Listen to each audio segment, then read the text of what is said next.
the Brussels summit, Zelensky delivered a stark warning to Europe. Forget Russia, the real threat, he insists, is a weak, indecisive Europe. Hesitation, inaction, and feigned solidarity, these are the dangers, he says, will hollow out the continent. No Western propaganda can hide Europe's paralysis.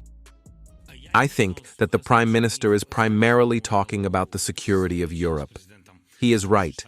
If we don't support Ukraine today, if we leave it alone, we will fight on our own. Our soldiers are fighting. They have a lot of respect from the leaders, from everyone, and Europe will support us with weapons and finance. The Ukrainian president tied Europe's credibility and power directly to decisive action. Aid delays, frozen assets, and half measures, he argues, signal weakness. Zelensky's words cut through Brussels' rhetoric. Europe's prestige and security depend not on fear of Moscow, but on its ability to act, something it clearly struggles with. The Prime Minister thinks that if we don't support Ukraine, there is a big chance that Ukraine won't be able to stand it. And then Europe will pay not with money, but with blood. I absolutely agree, because the signal from Russia is definitely not about peace with Europe.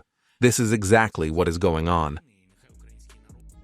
Zelensky warned bluntly, delay today means paying in blood tomorrow.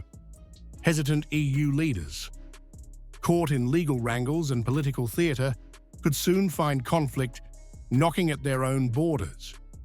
He frames Europe's dithering as a gift to Moscow, a proof that weakness emboldens aggression and undermines global influence.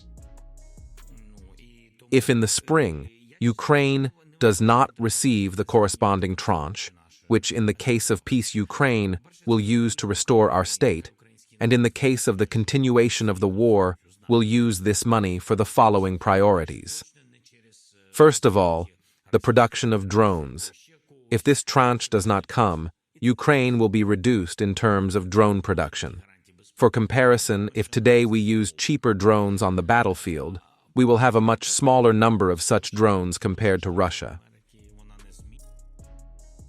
While Brussels debates the legality of frozen Russian assets, Zelensky makes it clear these delays aren't minor bureaucratic issues. They are a strategic liability. Every day, Europe dithers. It chips away at its own leverage, showing that law and morality take a back seat to fear and indecision. We want a decision to ensure that this is not a part of the talks. We want this tool to support us. We are more confident in the talks with such a tool than without it.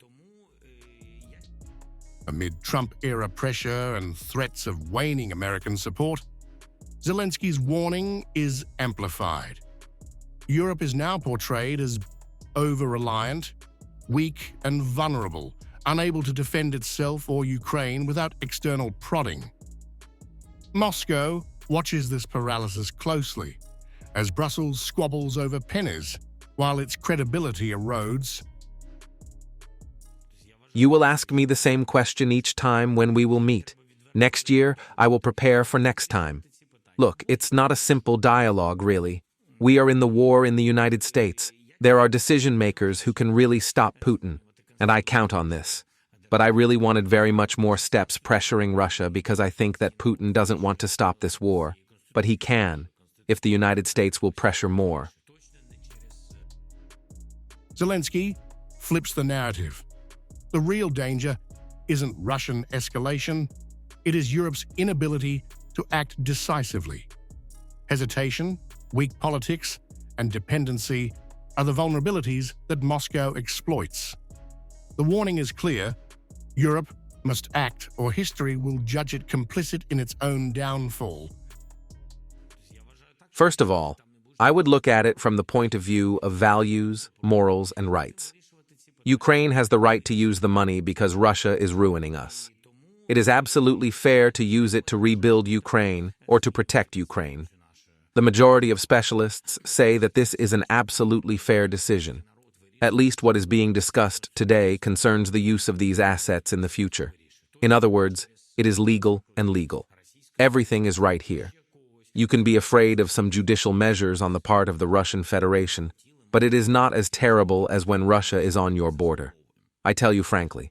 So I think that while Ukraine is protecting Europe, Ukraine should be helped.